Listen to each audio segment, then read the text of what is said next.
28 novembre 1937, Raymond Le Sobre, un agent immobilier, s'effondre dans la cave de la villa Montplaisir, à Saint-Cloud, en région parisienne, avant d'être détroussé par son agresseur. C'est la dernière victime présumée d'Eugène Weidmann, car après cet assassinat, tout va très vite. Et c'est ironique, car c'est la disparition de la seule victime qui n'avait pas un sou en poche qui met finalement les enquêteurs sur la piste du tueur en série. Je suis Camille Debreuil et je vous raconte aujourd'hui le crime oublié d'Eugène Weidmann.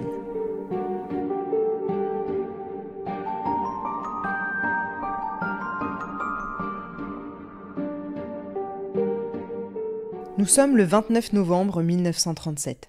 La disparition de Raymond Le Sobre inquiète et on le retrouve très rapidement, étalé dans la poussière de la cave d'une de ses villas. Encore une fois, pas d'indice sur le tueur. L'homme a été abattu d'une balle dans la tête, à bout portant, par derrière. Certains policiers commencent à connecter les affaires, ou en tout cas décèlent un mode opératoire. L'argent qu'on dérobe, les corps dans un endroit isolé, la balle à l'arrière de la tête. Ça ne mène pas directement vers un coupable. Mais là, c'est différent. Les policiers fouillent Le Sobre et ne trouvent sur lui qu'une seule chose, une carte de visite au nom d'Arthur Schott. Ça vous dit à nouveau quelque chose ? C'est bien l'oncle niçois de Fritz Frommer. Tiens, c'est la première et la dernière erreur notoire d'Eugène Weidmann. Cette carte est récente au vu de son état. On contacte cet Arthur Schott qui réside donc à Nice. Le représentant en lingerie explique que très peu de monde possède sa carte, qu'il ne se souvient pas vraiment à qui il l'a distribuée. Ah si tiens, une des personnes qui l'a, c'est son neveu, Fritz Frommer. Aux enquêteurs, ça leur dit quelque chose ce nom, Frommer. C'est ce gamin qui a disparu de manière brutale et inquiétante 5 jours avant la mort de Le Sobre. C'est un de ses oncles qui a signalé sa disparition. Et depuis, aucune trace de Frommer. Alors, il continue l'investigation, creuse cette piste qui semble prometteuse. C'est surtout la seule qu'ils aient à ce moment-là. Arthur Schott est prié d'en dire le plus possible sur son neveu. Mais il n'y a pas grand-chose à dire sur Fritz. C'est un réfugié allemand, il a fui le nazisme, il s'est rangé depuis qu'il a joué les gangsters dans les années 20. Il lui a raconté qu'il travaille à Paris, qu'il va très souvent voir sa sœur et son beau-frère, rue Popincourt. Il n'a que quelques amis, notamment un dénommé Carrère, Eugène Carrère, un Allemand aussi qu'il connaît de sa vie d'avant et avec qui il a repris contact récemment. Carrère. Ils ont déjà entendu ce nom dans la bouche de l'autre oncle de Fritz, Hugo Weber, celui qui a signalé sa disparition. Carrère, c'est ce pauvre type que son neveu a connu en prison et qui vit dans une villa près des bois, près de Saint-Cloud, à ce qui paraît. Décidément, les flics tournent autour sans pouvoir l'attraper, parce que des villas vers Saint-Cloud, il y en a un paquet.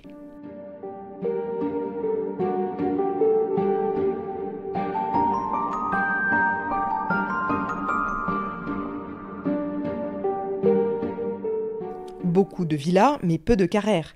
À Saint-Cloud, ou les environs, car ça peut tout aussi bien être à Viroflay ou à Bougival, ou bien encore à Vaucresson. Les témoignages sont tellement minces qu'il faut tâtonner. Le commissaire Primborgne reprend l'affaire et il est très méthodique.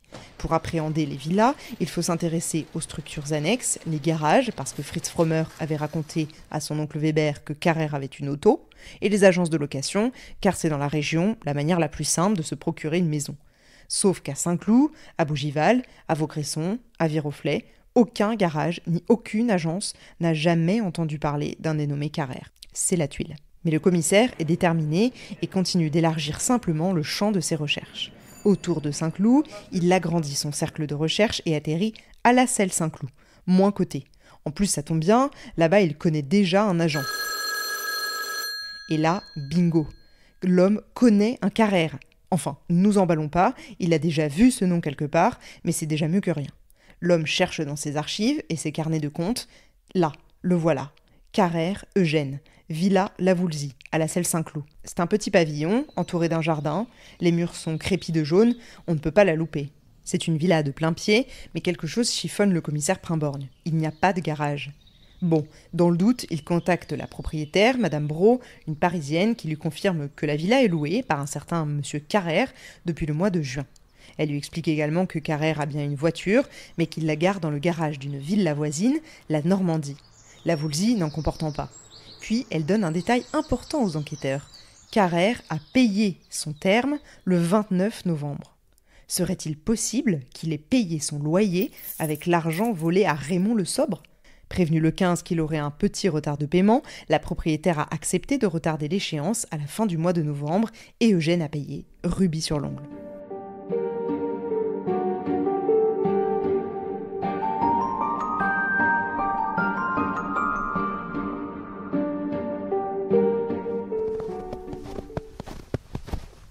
Le 8 décembre, à la salle Saint-Cloud, la police surveille le domicile La Voulzy de Carrère. Les volets sont fermés. Il ne semble pas y avoir âme qui vive dans la villa. Pourtant, dans le petit jardin, 2 voitures sont garées. Une Celta 4 et une grosse voiture type limousine. 2 flics sont dépêchés à l'intérieur de la maison, poignant et bourquin. Carrère est là, il les invite à entrer. Il est très beau, charismatique et ne semble pas plus méfiant que ça. Les 2 hommes se détendent un peu parce qu'il ne fait pas peur, ce Carrère. Il n'a pas l'air patibulaire d'un tueur, loin de là. Il est habillé avec élégance et parle très bien français. Les 2 policiers lui demandent ses papiers d'identité pour vérifier qu'ils ont bien affaire à leur gars. Mais au moment de présenter ses papiers d'identité, Carrère sort une arme de sa veste et menace les 2 policiers. Venus sans armes, ils arrivent cependant à prendre le dessus en le blessant à la tête avec un marteau de tapissier qui traînait dans la pièce. Après l'altercation musclée, Eugène Carrère est installé à l'arrière d'une voiture et on lui confisque son arme. Quelques heures plus tard, la balistique parle, l'arme avec laquelle il a menacé les policiers correspond à celle du meurtre de Raymond Le Sobre. Les doutes des enquêteurs s'effacent complètement.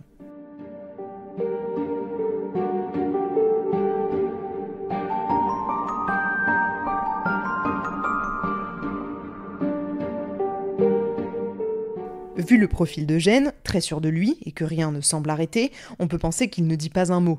Eh bien, c'est tout l'inverse. On fait venir à la salle Saint-Cloud tous les proches des disparus qui ont connu le même sort que Raymond Le Sobre, la balle dans la nuque. Dès qu'on lui colle sur le dos cet ultime meurtre, qu'il avoue de suite, les aveux s'enchaînent. La veuve du chauffeur Joseph Couffy reconnaît la voiture de son mari dans le jardin de la Voulzy et hop, un second meurtre à son actif. Mais Eugène déballe tout. Bien sûr, la villa de la Voulzy est perquisitionnée illico et les preuves contre Carrère, qui avoue très rapidement être en fait Eugène Weidmann, sont accablantes. Là, on procède directement à une reconstitution de l'arrestation d'Eugène le matin même. Les curieux, les journalistes sont déjà là, pressés aux alentours de la villa, dans ce petit coin de tranquillité néo-parisienne. Les magistrats et les policiers qui débarquent, ça ne passe pas inaperçu. Ils sont tous là. Le juge d'instruction Berry, le chef de la sûreté, le procureur de la République, la police d'État de Versailles, des inspecteurs, des médecins légistes, des pompiers et même des fossoyeurs sont dépêchés sur place. Tous munis de gants en caoutchouc, ils se mettent à la recherche du corps de Jean de Coven, dont Eugène vient d'avouer l'assassinat. Après 45 minutes à creuser sous le perron de la villa, ils découvrent un sac contenant un appareil photo et des lettres, puis plus loin encore, le corps de la danseuse.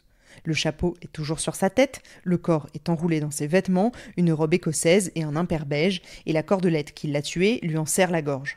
À l'arrière du crâne, du sang coagulé laisse penser qu'Eugène a pu l'assommer avant de la tuer. 30 minutes plus tard, les fossoyeurs retrouvent sous le sol de la cave un second cadavre, celui de Fritz Frommer, enterré à quelques dizaines de centimètres seulement de la surface et recouvert d'une fine couche de ciment. Son crâne porte lui une profonde blessure et autour de son cou est enroulée une serviette ensanglantée. Vu l'état déjà avancé des corps, le docteur Denis, médecin légiste de Versailles, procède à l'autopsie de suite sur la table de la cuisine. Jean de Coven a bien été étranglé et Fritz Frommer a été tué de 2 balles à l'arrière de la tête. Dans la villa, on retrouve aussi le carnet de chèques de Jean de Coven, le manteau de Roger Leblond et la fameuse valise que Weidmann tient lorsqu'il se présente devant le chauffeur Couffy pour feindre une vie dans les affaires. Eugène Weidmann garderait-il des trophées arrachés à ses nombreuses victimes ? Non, pas vraiment. Il se sentait simplement intouchable. En discutant avec l'agent qui a loué la villa Voulzy à Weidmann, M. Breton, les enquêteurs apprennent qu'un de ses complices n'habiterait pas loin de là. Un complice ? Tiens, c'est nouveau ça. Eugène nie tout en bloc. Il a agi seul. Il tue seul. Oui, son ami Pierre Millon lui a prêté de l'argent pour la location de la Voulzy, mais c'est tout. Les recherches mènent les enquêteurs au numéro 5 de la même rue, à 250 mètres seulement du lieu des crimes, à la villa Bégonia, que loue un certain Pierre Millon. Bingo, mais pas vraiment. Quand ils arrivent au Bégonia, c'est vide, et la porte du garage est grande ouverte. Des traces très fraîches de roues indiquent que plusieurs voitures en sont sorties. La neige déjà souillée n'est en effet tombée qu'à midi. Les voisins parlent d'un homme et d'une femme blonde à l'élégance tapageuse, mais qu'on ne voyait jamais. À partir de là, la sûreté est persuadée qu'Eugène a 2 complices, notamment avec les témoignages des affaires Couffy et Leblond. Elle alerte les autres services, notamment le contrôle des recherches. Eugène parle de Millon et d'une femme dont on ne connaît pas le nom. Ça colle avec la description très légère des voisins de la salle Saint-Cloud. La France tout entière découvre très rapidement l'identité du tueur et c'est un soulagement.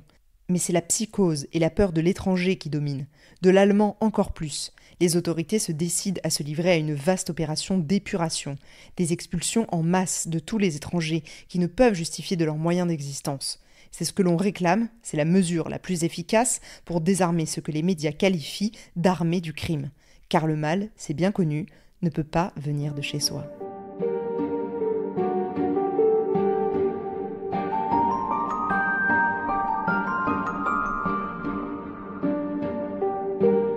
Si on récapitule, le 10 décembre, les enquêteurs ont retrouvé dans la maison les 2 cadavres de Fritz Frommer et de Jean de Koven, les 2 voitures de Couffy et Le Sobre, les chaussures de Frommer, les vêtements de Roger Leblond, ainsi que son briquet, ses boutons de manchette. Ça commence à faire beaucoup. Et le lendemain, qui voit-on arriver au commissariat ? Un certain Pierre Millon, un Jean Blanc et une belle jeune femme blonde qui dit s'appeler Colette Tricot. Les voilà les complices d'Eugène Weinmann. On ne connaît pas bien l'implication de Jean Blanc dans cette histoire, mis à part l'aide apportée pour passer la frontière allemande en moto. Mais Pierre Millon a bien fourni l'argent pour louer la Villa Woolsey. Et Colette Tricot n'est autre que la femme qui accaparait l'attention de Couffy et de Leblond pour que Gênes puisse passer à l'action. Lorsqu'ils ont compris que le bras armé de leur complot avait été arrêté, ils se sont simplement rendus. Décidément, ils ne se battent pas beaucoup pour échapper à la justice, ces 4-là. On est en 1937, ne l'oublions pas, alors les scellés, oui, les preuves à conviction, oui, mais alors les barrages pour ne pas souiller la scène de crime, non. À la Villa Woolsey, rien n'a été sécurisé et les journalistes se pressent en masse pour obtenir les clichés les plus croustillants et donc les plus macabres. Un jeune journaliste se perd dans les affaires laissées par Eugène et tombe sur une photo qui l'interpelle. Une femme que les enquêteurs identifient comme Janine Keller, disparue depuis le 4 octobre 1937. Dans la villa, on retrouve aussi des vêtements et une blouse d'infirmière brodée au nom de Janine et un passeport au nom de Keller, pas de doute permis. Il claque la photo devant Eugène qui avoue de suite. Oui, c'est lui aussi qui l'a tuée. Il la connaissait de sa vie d'avant et son mari était riche. Alors quand il voit son nom dans le journal, il se fait passer pour un employeur car Janine cherchait, grâce aux petites annonces, un travail comme gouvernante infirmière. Il a répondu, a donné un rendez-vous à la pauvre fille dans la forêt de Fontainebleau, dans un lieu-dit tristement appelé la Caverne aux Brigands. Eugène s'y rend avec Pierre Millon et la tue comme les autres d'une balle dans la nuque, car Janine Keller n'est plus avec son mari depuis des années et n'a pas d'argent. C'est dans la forêt de Fontainebleau qu'il conduira les enquêteurs pour exhumer Janine, sans récompense aucune à part une bague en diamant et le plaisir de tuer à nouveau, le prédateur a abattu la proie.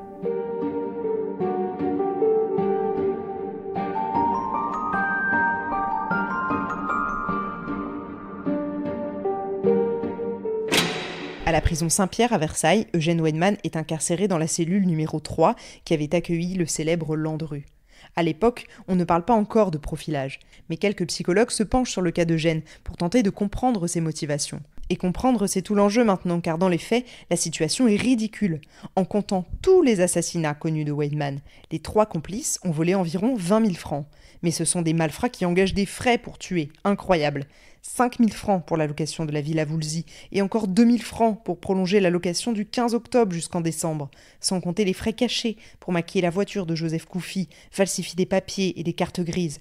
En tout, ils n'ont pas plus de 10 000 francs, l'équivalent des poches de Raymond Le Sobre, l'agent de location. Les psychologues qualifient Weinmann de dégénéré supérieur et de fabulateur, et c'est sur cette analyse que le procès s'ouvre en mars 1939. Il comparaît devant la cour d'assises de Seine-et-Oise dans un tapage médiatique démesuré. Dans Paris Soir, la célèbre auteure Colette publie des articles jour après jour pour faire vivre le procès. Devant l'homme qui se retrouve dans le box des accusés, elle est mitigée. Il est vraiment très beau, et elle dira comme beaucoup qu'il a un regard de velours, qu'il ne laisse pas indifférent. L'audience fait ça le comble. Des femmes transies d'amour pour le criminel se font appeler des white minettes et rajoutent à l'hystérie collective. Il y a une vraie répulsion face au crime de l'homme, mais une véritable fascination pour le bel Allemand. Son attitude est calme, douce, presque heureuse. Le public a du mal à voir le tueur dans la peau de cet homme. Pour assurer sa défense, Weinmann compte sur un ténor du barreau de l'époque, maître Moreau Diaferi. Lors de sa plaidoirie, l'avocat reconnaît les crimes d'Eugène, mais demande d'éviter la peine de mort à tout prix. Après tout, il n'était pas seul, il n'est pas l'unique responsable. Sauf que derrière, maître Géraud, l'avocat de Pierre Millon, charge Weinmann pour sauver son client. La belle affaire. Le 31 mars, le jury délibère et à minuit, le verdict tombe. Millon et Weidman sont condamnés à mort. Jean Blanc a 20 mois de prison ferme et Colette Tricot est tout bonnement acquittée. Le 16 juin, Millon voit finalement sa peine commuée en prison à perpétuité par le président de la République de l'époque, Albert Lebrun. Mais la sentence d'Eugène, elle, ne bouge pas. L'exécution d'Eugène Weidman est prévue pour le lendemain, le 17 juin 1939, à 4h30 du matin, place André Mignot, à Versailles, devant les portes de la prison Saint-Pierre. C'est là que 17 ans plus tôt, Landreux lui-même a été exécuté. Avant 1939, on exécute les criminels avant l'aurore pour préserver l'intimité de la mort, un minimum. Sauf que quand on réveille Weidman le matin du 17 juin, il fait déjà grand jour. Alors on le prend, on le sort de la prison directement et on le précipite sur la bascule. Autour, une foule est amassée. Journalistes, badauds sont là pour assister au dernier instant d'un des plus grands tueurs en série du siècle. C'est ce qui permet à des journalistes dépêchés sur place de prendre la plus importante série de photographies d'une exécution capitale. Celle-ci est également filmée. L'histoire raconte même que certaines femmes hystériques se précipitent au pied de la guillotine pour tremper leur mouchoir dans le sang du supplicié, ce qui est censé leur apporter la fertilité. De la folie. Eugène Weidman est enterré dans une tombe anonyme au cimetière des Gonards à Versailles, une amie de longue date connue en prison, lui ayant évité la fosse commune.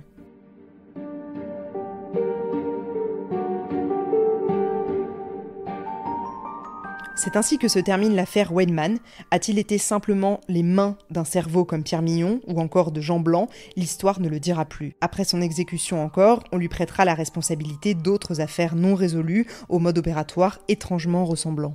Le Premier ministre, Édouard Daladier, scandalisé par les images diffusées de l'exécution de Weidman, décide de publier un décret reléguant l'usage de la guillotine à l'intérieur des prisons. Eugène Weidman est donc en France le dernier homme exécuté en place publique.